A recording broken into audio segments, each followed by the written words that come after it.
Historia de la filosofía. Volumen 1, sección 64. Parte segunda. Filosofía patrística. Capítulo 3. La filosofía patrística en los siglos 3 y 4. Esta es una obra del maestro Nicolás Abagnale. 147.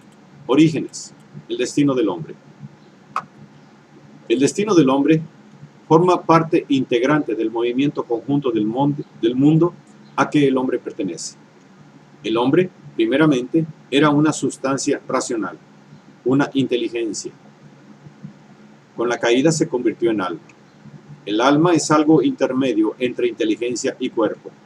La inteligencia, como pura vida espiritual, es refractaria al mal. El alma, en cambio, es susceptible del bien y del mal. Como la caída del hombre ha sido un acto de libertad, así será un acto de libertad la redención y el retorno a Dios. La libertad es, en efecto, el don fundamental de la naturaleza humana, que es capaz de obrar en virtud de la razón, por consiguiente, de escoger. Como Clemente, Orígenes interpreta la acción del mensaje cristiano como una acción educadora que conduce gradualmente al hombre a la vida espiritual. Esta es la función del Logos, que se encarnó en Cristo. Jesús aleja nuestra inteligencia de todo aquello que es sensible y la conduce al culto de Dios, que reina sobre todas las cosas. En esto consiste la obra de la redención. Comentando el prólogo del cuarto evangelio, Orígenes interpreta la acción iluminadora del Logos, no como una revelación repentina, sino como una penetración progresiva de la luz en los hombres, como la incesante llamada al hombre para que quiera libremente volver a Dios. El camino de este retorno puede ser larguísimo. Si la existencia en un mundo no basta, el hombre renacerá en el mundo siguiente y después en otros, hasta que haya expiado su culpa y haya vuelto a la perfección primitiva. Precisamente la necesidad de la educación progresiva del hombre justifica la pluralidad sucesiva de mundos, que Orígenes ha tomado del estoicismo. Los mundos son otras tantas escuelas, en las cuales se reeducan los seres caídos. La educación del hombre como retorno gradual a la condición de sustancia inteligente se verifica a través de grados sucesivos de conocimiento. Del mundo sensible, el hombre se eleva a la naturaleza inteligible, que es la de Logos y de Logos a Dios. El Logos, en efecto, es la sabiduría y la verdad, y solo a través de él se puede discernir el ser, y más allá del ser, el poder y la naturaleza de Dios. Pero cuando este conocimiento directo de Dios sea posible, cuando Dios no se haya visto a través del Hijo en la imagen de una imagen, sino directamente como el mismo Hijo lo ve, el ciclo del retorno a Dios del mundo, de la apocatástesis, se habrá realizado y Dios será todo en todos. Tales son los rasgos fundamentales del sistema de Orígenes, en el cual, por vez primera, el cristianismo ha recibido una formulación doctrinal orgánica y completa. El platonismo y el estoicismo constituyen las dos raíces fundamentales por las cuales se une a la filosofía griega. Pero Orígenes ha adaptado con gran equilibrio la doctrina platónica de la caída y de la redención de los seres espirituales y la doctrina cosmológica de los estoicos a las exigencias del mensaje cristiano. Ciertamente, algunos elementos que la conciencia religiosa contemporánea consideraba esenciales a este mensaje se han perdido en la síntesis de Orígenes. El concepto de creación es fundamentalmente ajeno a Orígenes, según el cual la creación de las sustancias racionales es eterna. El Logos viene a ser en su naturaleza subordinado a Dios Padre y el Espíritu Santo a Logos en su naturaleza y en su función. El sacrificio de Cristo no encuentra una propia y verdadera justificación y la resurrección de la carne, sobre la cual tanto habían insistido otros padres, por ejemplo Tertuliano, se excluye explícitamente. Pero en compensación, Orígenes ha conducido, por vez primera, a la claridad de la reflexión filosófica, el significado más profundo y universal del cristianismo. Ha sido el primero en ver en el hecho histórico de la redención el destino de la humanidad entera, que, caída de la vida espiritual, debe volver a ella.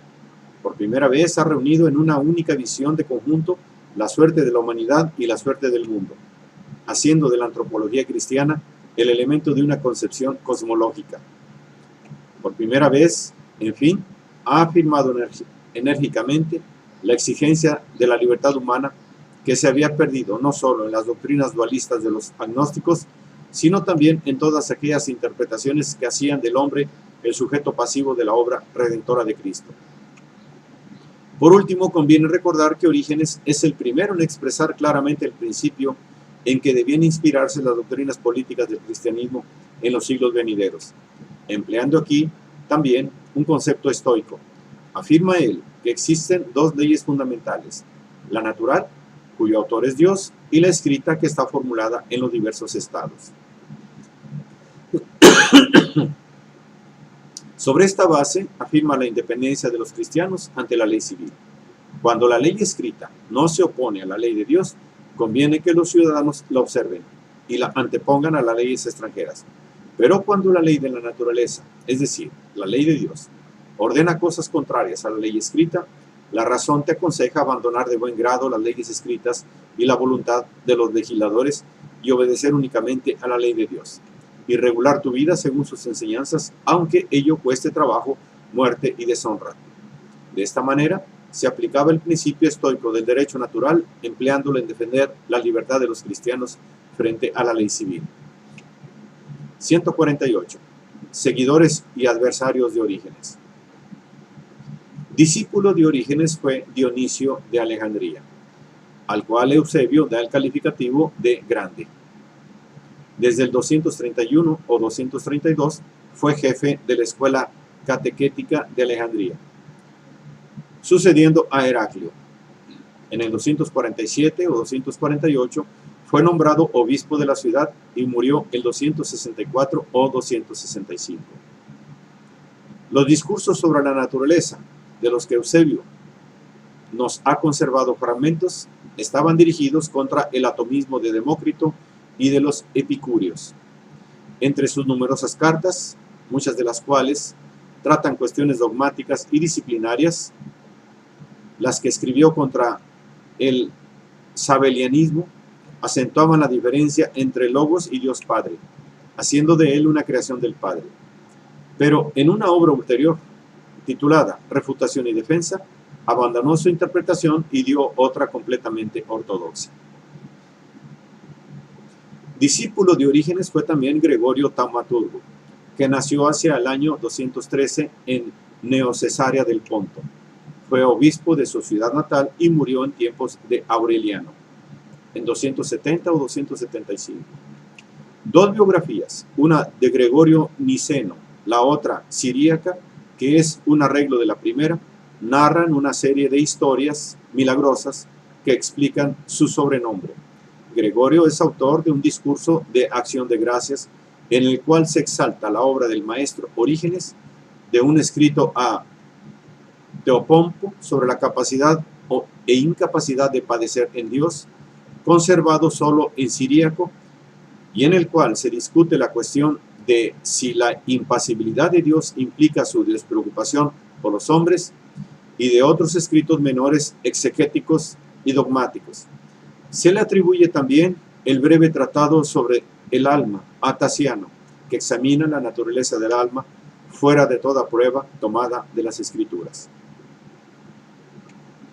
Conocido sobre todo como historiador de los primeros siglos de la Iglesia es Eusebio, obispo de Cesarea, nacido en el 265 y que murió el 340. Discípulo de Pánfilo, del cual por reconocimiento tomó su nombre, Eusebio de Pánfilo, y al que acompañó cuando el maestro fue encerrado en la prisión. Junto con él compuso una apología de Orígenes en 5 libros, de los cuales queda solo el primero en un arreglo de Rufino.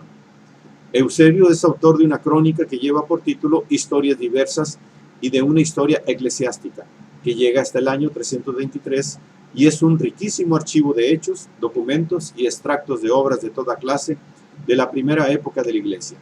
Escribió además un panegírico y un elogio del emperador Constantino, del cual fue gran amigo.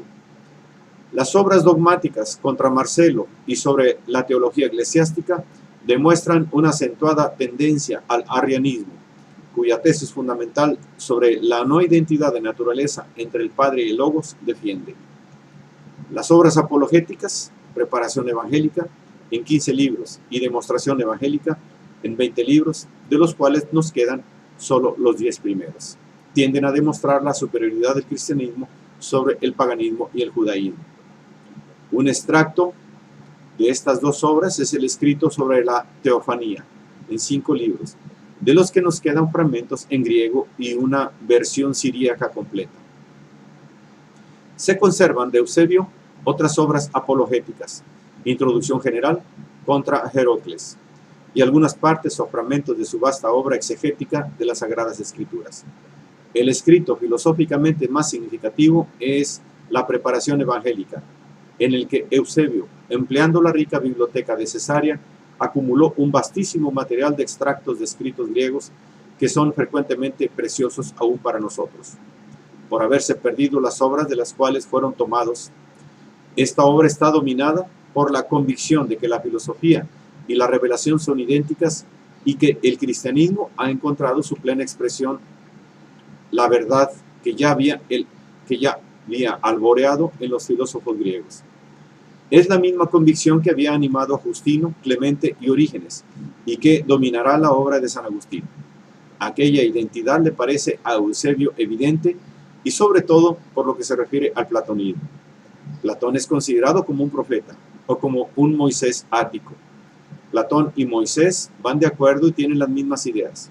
Platón conoció en la Trinidad Divina porque puso al lado de Dios y el Logos el alma del mundo. En las doctrinas éticas y pedagógicas coinciden Platón y Moisés, Platón y San Pablo, y la misma República Platónica ha encontrado su realización en la teocracia judaica.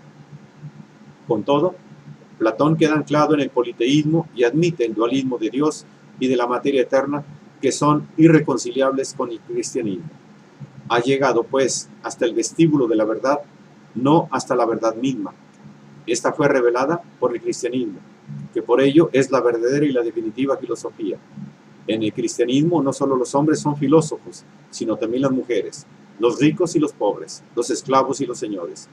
El que la filosofía griega haya podido alcanzar tantos elementos de la verdad cristiana se explica por su derivación de las fuentes hebraicas, o quizá también porque Platón fue encaminado hacia la verdad por la misma naturaleza de las cosas o por Dios. Adversario de Orígenes fue, en cambio, Metodio, obispo de Filipo, que murió mártir hacia el 311. Contra Orígenes estaba dirigido su escrito sobre las cosas creadas, del que nos quedan algunos fragmentos. Es, además, autor de 3 diálogos al mundo de Platón: Banquete o sobre la virginidad, sobre el libre albedrío, que nos ha sido transmitido en gran parte en griego y en una traducción eslava, y sobre la resurrección, del que hay fragmentos del texto griego y una versión eslava abreviada. Para demostrar la eternidad del mundo, Orígenes había dicho que si no existiera el mundo, Dios no sería creador ni señor. Metodio responde que entonces Dios es por sí mismo incompleto y alcanza la perfección solo a través del mundo, lo que es contrario al principio afirmado por Orígenes, que Dios es perfecto por sí mismo. Contra la doctrina de Orígenes, según la cual los hombres y los ángeles existían en el mundo inteligible como sustancias espirituales de la misma clase y que solo con la caída se han diferenciado, Metodio defiende la diferencia entre las almas humanas y los ángeles y niega la preexistencia de las almas humanas respecto al cuerpo. En su escrito sobre el libre albedrío, niega que el mal dependa de una materia eterna, doctrina gnóstica, y afirma que es un efecto de la voluntad libre de la criatura racional. Buena parte de la actividad especulativa del siglo IV fue puesta al servicio de la discusión sobre el arrianismo. Arrio, muerto el 336, había afirmado que el Logos, o Hijo de Dios, ha sido creado de la nada, exactamente como todas las otras criaturas, y que por consiguiente no es eterno. Si es llamado en la segunda escritura Hijo de Dios, es en el sentido en que lo son todos los hombres. Su naturaleza, por lo tanto, es diferente a la del Padre. Su sustancia es diferente. De Arrio nos ha conservado algunos fragmentos su gran adversario Atanasio, nacido hacia el año 295, Atanasio tuvo una parte predominante en la condenación que el primer concilio ecuménico de la Iglesia, que tuvo lugar en Nicea el año 325, pronunció contra el arrianismo. Pero la sentencia del concilio no fue acatada enseguida y la polémica entre los cristianos continuó durante mucho tiempo. Atanasio, que había sido nombrado obispo de Alejandría, sufrió persecuciones y condenas por obra de los arrianos y murió el 2 de mayo del 373 en Alejandría. La parte más notable de la actividad literaria de Atanasio es la dedicada a la polémica contra el arrianismo. Discurso contra los arrianos. Cartas a Serapión. Libro sobre la Trinidad y el Espíritu Santo. Escribió también obras histórico-polémicas, exegéticas y ascéticas, y 2 apologías. Discurso contra los griegos y discurso sobre la encarnación del Verbo, que son 2 partes de un escrito único. Atanasio afirma enérgicamente la identidad de naturaleza del Hijo con el Padre. Si el Hijo fuese una criatura, no podría unir con Dios las criaturas, porque tendría a su vez necesidad de esta unión. El Hijo tiene en común con el Padre toda la plenitud de la divinidad y participa de su mismo poder. El Espíritu Santo procede juntamente del Padre y del Hijo. Hay, por tanto, una sola divinidad y un solo Dios en 3 personas. Las formulaciones de Atanasio constituyeron la doctrina aceptada oficialmente por la Iglesia en el Concilio de Nicea. Esta doctrina tuvo como defensores a las 3 luminarias de Capadocia: Basilio el Grande, Gregorio Nacianceno y Gregorio de Niza. Basilio fue, sobre todo, un hombre de acción. Gregorio Nacianceno, orador y poeta. Gregorio de Niza, pensador.